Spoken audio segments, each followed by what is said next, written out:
लालू यादव के अध्यक्ष रहते हुए पार्टी का कुछ नहीं होने वाला है। कितना तेजस्वी कामयाब हो गए कहना मुश्किल है, क्योंकि 2010 में इससे भी बुरी स्थिति। और मुसलमान अगर लालू यादव के साथ है तो उसमें बहुत सारे यादव ऐसे हैं जो वैचारिक रूप से उनके साथ है। जैसे ही पार्टी पर से उनकी पकड़ ढीली होगी या पार्टी पर से उनका छत्र छाया हटेगा, लालू एक विचार है। लालू के कारण हिंदू मुसलमान बिहार में कभी नहीं हुआ। आपको राज्यसभा भेजने की भी कैपेसिटी नहीं है। विधान परिषद भी आप नहीं बना सकते। हाँ, मतलब वो संजय को छोड़ना नहीं चाहते हैं। वो क्योंकि उसके बाद ही ये सारा खेल शुरू हुआ है। तो ये आप समझ लीजिए कि से में चूरा दही के भोज में लालू का जाना, हमें लगता है कि किसी को ये नागवार, मतलब हर किसी को कहीं न कहीं नागवार गुजरा है कि पिताजी जो है वहां क्यों गए। तेजस्वी को महसूस होने लगा कि नहीं, पिताजी कभी भी डोल डाल कर सकते हैं। पुत्र मोह कहीं भविष्य में बेटी के मोह में आ गए तो फिर कभी कुछ हो सकता है। ताजपोशी नहीं, लालू को हाशिए पर पहुंचाने की कोशिश है। तेजस्वी की राजनीति और लालू की राजनीति में बड़ा फर्क है। लालू जो राजनीति कर रहे हैं उस राजनीति में कभी भी वो कम बैक कर सकते हैं। तो ये तो सबसे बड़ी समस्या है कि ये तो विधायक से भी नहीं मिलते। विधायक से भी नहीं मिलते। मीसा को ज्यादा खतरा रोहिणी से बहन से चुनाव के दौरान भी मुख मोड़ते रहे और अभी भी मुख मोड़ रहे। इससे पार्टी का भला होने वाला नहीं है। नमस्कार। राजनीतिक तौर पर लालू प्रसाद यादव का उत्तराधिकारी तेजस्वी यादव तो बन गए हैं। अब बारी है आधिकारिक तौर पर कैसे पार्टी को अपने हाथ में, मतलब कि कमान जो है वो लिया जाए। और इसी कड़ी में और इसी मकसद के साथ 25 तारीख को राष्ट्रीय कार्यकारिणी की बैठक लालू प्रसाद यादव राष्ट्रीय अध्यक्ष आरजेडी के उन्होंने बुलाया है। और खबर है कि बड़ा फैसला होगा। राष्ट्रीय कार्यकारी अध्यक्ष की जिम्मेवारी तेजस्वी यादव को दी जा सकती है। मेरे साथ वरिष्ठ पत्रकार संतोष सर है। सर, राजनीतिक तौर पे कहा जा रहा था कि आत्ममंथन का विषय है, तेजस्वी यादव आएंगे, नेताओं के साथ बैठेंगे, कई बड़े फेरबदल पार्टी संगठन के अंदर होगा। लेकिन जो खबरें आ रही है कि 25 को राष्ट्रीय कार्यकारिणी की बैठक है और पार्टी का कमान पूरी तरीके से तेजस्वी यादव के हाथ में सौंप दिया जाएगा। देखिए, चुनावी हार के बाद जो मंथन की बात हुई, भाई सभी प्रदेश के तमाम नेताओं को लाकर बातचीत हुई कि भाई मंथन चल रहा है, हार की वजह क्या है, इस पर चर्चा हो रही है। फिर 1 महीने के लिए बाहर चले गए, आए तो उन्होंने सांसदों की बैठक बुलाई, फिर पार्टी के पदाधिकारियों की बैठक बुलाई। तो क्या उस बैठक में यही फीडबैक आया लालू यादव के अध्यक्ष रहते हुए पार्टी का कुछ नहीं होने वाला है? अध्यक्ष इसी कारण से हार गए। मतलब लग तो यही रहा है कि आप जो कुछ, मतलब राष्ट्रीय कार्यकारी अध्यक्ष बनने जा रहे हैं, आपकी ताजपोशी होगी, इसका मतलब कि लालू का अध्यक्ष बनने से आपको नुकसान हुआ, यही ना? और ये पूरे जो बैठकों का सिलसिला चला उसमें यही चीजें सामने आई। आप हार की वजह लालू रहे, इसका मतलब तब ना आप कार्यकारी अध्यक्ष, क्योंकि अभी क्या जरूरत है ना, अभी चुनाव है, ना अभी टिकट बंटन का समय है, अभी ना कुछ इस तरीके की चीजें हैं जिसके लिए उनको कार्यकारी अध्यक्ष बनने की जरूरत है। पार्टी के तो सब कुछ वो है ही, कहीं कोई इफ बट है क्या? सारे टिकट वितरण आप सबको पता है कि तेजस्वी जिसको चाहा, जैसे चाहा उसको टिकट दिया। लालू यादव तो बस इस चुनाव में सिर्फ सिंबॉलिक तौर पर पार्टी के राष्ट्रीय अध्यक्ष रहे, बस। कहीं चुनावी सभा भी उन्होंने नहीं किया, कहीं कोई उनका रोड शो भी नहीं हुआ। 1-2 जगह को छोड़, पटना में जो है, पटना में 1-2 जगह छोड़ दीजिए, तो कहीं वो नहीं गए। तो आप पार्टी की पूरी कमान तो आधिकारिक तौर पर कहिए कि अभी नहीं ली है, लेकिन बाकी चीज तो आप ही के अनुसार चल रहा है। तो ये सारी चीजें जो है कहीं न कहीं दिखा रही है कि तेजस्वी परिवार के अंदर जो एक विवाद चल रहा है, उस विवाद से में चूरा दही के भोज में लालू का जाना, हमें लगता है कि किसी को ये नागवार, मतलब हर किसी को कहीं न कहीं नागवार गुजरा है कि पिताजी जो है वहां क्यों गए, क्योंकि उसके बाद ही ये सारा खेल शुरू हुआ है। तो ये आप समझ लीजिए कि ताजपोशी नहीं, लालू को हाशिए पर पहुंचाने की कोशिश है। कितना तेजस्वी कामयाब हो गए कहना मुश्किल है, क्योंकि 2010 में इससे भी बुरी स्थिति थी, लेकिन वहां से पार्टी को यहाँ तक पहुंचाने में लालू यादव की बड़ी भूमिका रही है। उस भूमिका को नकारा नहीं जा सकता है। ऐसे में तेजस्वी कार्यकारी अध्यक्ष बनकर किसको मैसेज देना, तो ये मैसेज कहाँ जाएगा और फायदा क्या दिख रहा है? क्या ऐसा दिख कुछ रहा तो है? दिख अभी नहीं तो रहा है, कुछ है नहीं। चुनाव भी नहीं है। तो या तो इनको खतरा है कि भाई फिर बेटी और बेटा को जो है सो फिर कहीं न कहीं लेकिन जिस पुत्र बेटा मोह और में- बेटी से पुत्र मोह और पुत्री मोह की जो चर्चा हो रही है, उन लोगों को तो राजनीतिक तौर पे दरकिनार कर दिया गया, चाहे वो तेज प्रताप यादव हो या फिर रोनी आचार्य हो, जिन्होंने बगावत की सुर अपनाया, जिन्होंने सवाल खड़े किए। उसमें लगता है कि ये चीजें तेजस्वी को महसूस होने लगा कि नहीं, पिताजी कभी भी डोल डाल कर सकते हैं, पुत्र मोह कहीं भविष्य में ना। बेटी के मोह में आ गए हाँ। तो फिर कभी कुछ हो सकता है। क्योंकि ये निर्णय, देखिए इस तरीके का निर्णय पार्टी के बैठकों को बुला कर देना और उसमें ये चर्चा करना, वो कहीं न कहीं वो तेजस्वी के अंदर की जो राजनीतिक और सुरक्षा का भाव है ना, उसी का ये रिफ्लेक्शन है। मुझे याद है तेज प्रताप यादव को लेकर जब परिवार और पार्टी के अंदर, खासतौर पे परिवार के अंदर विवाद हुआ, तब लालू प्रसाद यादव का एक ट्वीट उन्हें पार्टी और परिवार से बाहर कर दिया। तब खूब चर्चा हुई थी कि लालू यादव ने ट्वीट नहीं किया है, ये बात तेज प्रताप यादव ने भी कहा था। वही लालू यादव दही चूरा भोज में, तो लगता नहीं कि इन सब ये भी कारण है कि तेजस्वी को असहज कर रहा है कि भाई राजनीतिक तौर पर भी पार्टी का सारा कमान मेरे हाथ में रहेगा, तो भविष्य में ये डर नहीं रहेगा कि भाई कहीं लालू प्रसाद यादव तेजस्वी तेज प्रताप यादव को ना पीठ पर उनके हाथ रख दे या कुछ ऐसी संभावना व्यक्त हो जाए।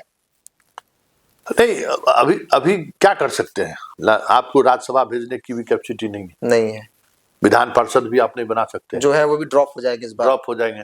तो राजनीतिक तौर पर अभी कोई ऐसा फैसला नहीं होना है जिसके लिए राष्ट्रीय अध्यक्ष की अनिवार्यता हो। राष्ट्रीय अध्यक्ष का क्या काम है भाई, चुनाव के समय में सिंबल देना, विधानसभा और विधान परिषद में राज्यसभा के टिकट में उनका ये जाएगा, पत्र जाएगा। फिर भी कार्यकारी अध्यक्ष आप बन के, ऐसा नहीं है कि राष्ट्रीय अध्यक्ष को अपन दरकिनार कर देंगे, लेकिन ये कहीं न कहीं संकेत है कि इस हार के बाद तेजस्वी कम से कम परिवार से पार्टी को निकालना चाहते हैं, अपना वन मैन आर्मी की तरह हम चलावे, ये कोशिश। मतलब संजय तेजस्वी जो चाहेंगे वो होगा, फिर किसी का नहीं होना चाहिए, यही मूल मकसद यही है। हाँ, मतलब वो संजय को छोड़ना नहीं चाहते हैं। हाँ। वो कौन, और जो चारों चंडाल चौकड़ी उसका है, हाँ, जो 3-4 लोग आसपास में रहते हैं, छोड़ना नहीं चाहते हैं और बैठक में वो लोग मौजूद। इतना तो साफ है कि परिवार उनके लिए बहुत जरूरी नहीं है जितना संजय और बाकी 3-4 लोग तेजस्वी यादव के लिए जरूरी है।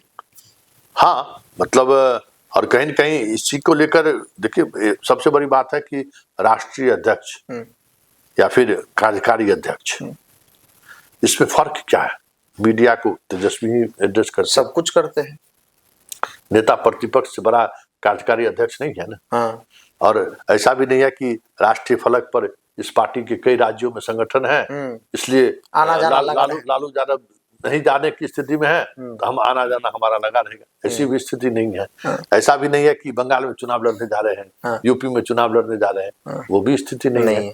तो ये सारा कुछ उस परिवार के अंदर की जो एक सत्ता को लेकर जो चीजें चल रही है ना, उसी को कंट्रोल करने के लिए तेजस्वी अपने सिपह सालार के मतलब सलाह को ये मानते हुए ये कर रहे हैं कि तो उसका कोई मतलब नहीं है। और सबसे बड़ी बात है कि लालू एक विचार है, लालू के कारण हिंदू मुसलमान बिहार में कभी नहीं हुआ। यादव और मुसलमान अगर लालू यादव के साथ है तो उसमें बहुत सारे यादव ऐसे हैं जो वैचारिक रूप से उनके साथ है। हाँ, और जैसे ही पार्टी पर से उनकी पकड़ ढीली होगी या पार्टी पर से उनका छत्र छाया हटेगा, इस बार भी मुसलमानों ने अलग राग अलापी, यादवों ने भी कई जगह अलग अलग तरीके से वोट किया। तो ये सारी चीजें ऐसी है ना जो दिखा रही है कि मुश्किल है। चुनाव के दौरान जब टिकट बंट रहा था, मैंने देखा कि लालू प्रसाद यादव बीमार रहने के बावजूद भी हर रोज 100-200 लोगों से मिला करते थे, और व्यक्तिगत तौर पे जो वर्षों से जिनके साथ रिश्ता रहा है कार्यकर्ता के तौर पर, वो लोग आज हैं तो कहीं ना कहीं लालू यादव का वो रिश्ता, मतलब वो मूल कारण है, वो चीजें तेजस्वी के अंदर नहीं दिखती है। तो ये गैप है जिसका एक बड़ा तबका आरजेडी के अंदर वो दूर होता चला गया तेजस्वी यादव से, कारण चुनाव में हार का एक कारण ये भी कह सकते हैं। नहीं, देखिए तेजस्वी की राजनीति और लालू की राजनीति में बड़ा फर्क है। लालू जो राजनीति कर रहे हैं उस राजनीति में कभी भी वो कम बैक कर सकते हैं, मतलब जनता से उनका रिश्ता बना, नेताओं से उनका रिश्ता, ये तो सबसे बड़ी समस्या है कि ये तो विधायक से भी नहीं मिलते, विधायक से मिलते, विधायक से भी नहीं मिलते। और इसका असर रिजल्ट पर दिखा। टिकट वितरण समारोह में जितना हंगामा हुआ, जो कुछ भी हुआ, लालू के समय में भी हंगामा होता था, लेकिन सबको साथ बिठा के अंत में निर्णय होता था कि चलो इसको टिकट दे दिए, तुम लोगों को बाद में भी देखेंगे। तो क्षेत्र में कहीं विरोधाभास देखने को नहीं दिखता था। लेकिन इनके समय में तो वो भी नहीं हुआ। जो जिसको टिकट मिला, जो बगावत बागी हुए, उससे बातचीत भी नहीं की गई। तो ये एक अराजक स्थिति बनी। और इस अराजक स्थिति में एक बात जो साफ दिखा कि तेजस्वी इस प्रदेश की जो राजनीति का जो मिजाज है ना, उसमें अभी भी फिट नहीं बैठ रहे हैं। कार्यकारी अध्यक्ष बनने के बाद क्या होता है ये तो देखने वाली बात है। हमें नहीं लगता कि एक अलग से उनको ताज मिल जाएगा, जो थे वही रहेंगे, एक कार्यकारी अध्यक्ष लिखा जाएगा, इससे बहुत कुछ बदलेगा नहीं। एक दिन सवाल लेते हैं, आपने कहा कि परिवार पार्टी को बाहर निकालना चाहते हैं, लेकिन उसी तेजस्वी यादव के साथ मौजूदा वक्त में उनकी बहन, बड़ी बहन मीसा भारती हर जगह दिख रही है। तो क्या आगे चलकर जो परिस्थिति, क्योंकि राजनीतिक तौर पर काफी गंभीर मानी जाती है मीसा भारती, तो वैसी परिस्थिति में जो जिस जड़ से वो पार्टी का कमान अपने हाथ में ले, कहीं कल होकर वैसा ही ना हो जाए, क्योंकि मीसा तो साथ में है। देखिए, जब कहीं विवाद होता है ना, तो इक्वेशन बनता है। मीसा को ज्यादा खतरा रोहिणी से, बहन से। हाँ, बहन से, एक बेटी होने के नाते, जो कि भाई हम विरासत में संभाल ही रहे हैं, हम तो सांसद बन ही रहे हैं, एक दूसरी आ जाएगी तो उसको कैसे काटा जाए, पॉलिटिक्स वही है। और राजनीति में तो बाप बेटा कुछ नहीं, भाई बहन कुछ नहीं होता है। तो सबसे पहले राजनीति का वसूली यही है कि अगर आपको आगे बढ़ना है तो पहले अपने लोगों को ठिकाना लगाइए। तो मीसा वही कर रही है। लेकिन एक बात तो तय है कि कार्यकारी अध्यक्ष बनने को लेकर जितने उतावले तेजस्वी है, उससे बहुत कुछ उनको हासिल होने वाला नहीं है। हाँ, और बिहार की राजनीति में इससे कोई फर्क पड़ने वाला भी नहीं है कि वो राष्ट्रीय कार्यकारी अध्यक्ष हो गए तो उनका लेवल बिहार की राजनीति से ऊपर हो गया। अरे भाई, ये राष्ट्रीय कार्यकारी अध्यक्ष, ऐसा भी नहीं है। जो जमीनी हकीकत है, जिससे तेजस्वी चुनाव से पहले भी मुख मोड़ रहे थे, चुनाव के दौरान भी मुख मोड़ते रहे और अभी भी मुख मोड़ रहे, इससे पार्टी का भला होने वाला नहीं है। तो चलिए, राजनीतिक तौर पर विरासत तो है ही, और पार्टी का कमान अगर उसके हाथ में मिल भी जाता है तो बहुत कोई कह सकते हैं कोई बड़ा फेरबदल भी होने की संभावना वैसी कोई दिख नहीं, ना ही कोई परिवर्तन जो है उसकी उम्मीद की जा रही है। क्योंकि तेजस्वी यादव जो कल थे, कल होकर अगर राष्ट्रीय कार्यकारी अध्यक्ष या फिर राष्ट्रीय अध्यक्ष ही बन जाएंगे तो बहुत कुछ बदलेगा नहीं। क्योंकि आज की तारीख में आरजेडी के अंदर हर एक फैसले, छोटे बड़े फैसले, किसको टिकट देना है, किसको नहीं देना है, किसको राज्यसभा बनाना है, किसको एमएलसी बनाना है, तमाम फैसले, यहाँ तक कि लालू परिवार के अंदर कौन परिवार का वफादार है, नहीं है, परिवार में कौन रहेगा, नहीं रहेगा, वो तेजस्वी यादव अपनी टीम संजय यादव के साथ मिलकर ही लेते हैं। बहरहाल अब देखना होगा कि भाई तेजस्वी यादव के अनुसार वो जब पार्टी के कमान आधिकारिक तौर पर लेंगे तो क्या कुछ जो है वो बदल पाते हैं। बहरहाल इस पूरी रिपोर्ट में इतना ही। बहुत बहुत धन्यवाद।